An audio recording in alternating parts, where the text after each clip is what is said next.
बाबा महोदय भीम तो से भीम भई कौन से नूतन कथा को आविष्कार करना जहाँ आमर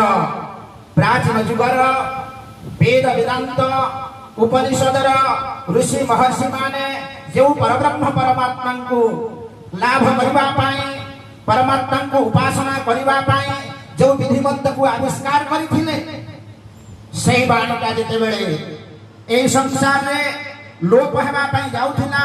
लोक माने विभिन्न प्रकार क्रियाकर्म रत हो जाइकरी विभिन्न प्रकार कुसंस्कार आच्छन्न जिते बेले हो गले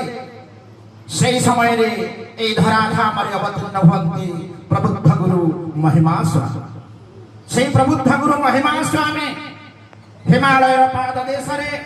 अनेक युग पर्यंत आत्मयोग समाधि निविष्ट रहती एवं भारत विभिन्न तीर्थस्थल एपरिकी ऋषिकेश हरिद्वार काशी मथुरा अयोध्या वृंदावन सकल तीर्थ परिभ्रमण करा परे जे कि पुरी बड़दाण्ड देखा दियंती एवं से जगह मध्य लोकंकर मनस्कामना पूर्ण करंती तापरे खंडगिरी उदयगिरी धवलगिरी एई गुंफा मानकर मध्य महिमा स्वामी अनेक कालातिपात करंती तत्परि ढेंकानाल जिल्लार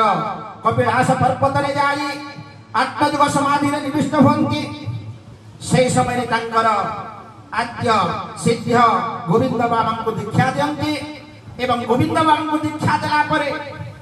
गोविंद बाबा प्रश्न करंती हे प्रभु हे गुरुदेव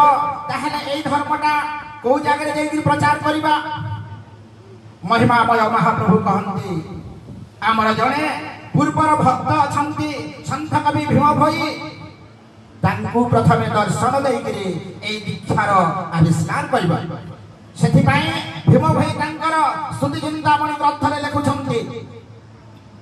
जेउ सत्य धर्म ए पिंड ब्रह्मांड पूर्वे होई थिला जाता सही सत्य धर्म ए पिंड ब्रह्मांड सुस्थापन है मुक्त जो सत्य धर्म ए पिंड ब्रह्मांड पूर्वे होई थिला जाता ए सृष्टि को स्रष्टा जेते बेले निर्माण कले से सत्य धर्म नियामक परमात्मा जेपरि भाव रे ता माने ए सृष्टि पाई नीति नियम प्रणयन करथिले तो से धर्म पुनः प्रतिष्ठा पाई प्रबुद्ध गुरु महिमा स्वामी आसी एवं महात्मा भीम भई को से बाणी प्रचार प्रसार करबा पाई बाछि से भीम भई बिना माने साधारण व्यक्ति नुहं जहां को संबंध रे भीम भई स्वयं कहउछंती अभय मंडल रे अनादि जोगेश्वर विचार कला बेले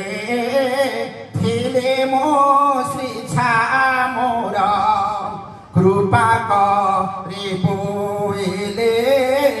जाओ सिरे ऊपर मु जाऊ अच्छी आगे तू पछे शुभ कर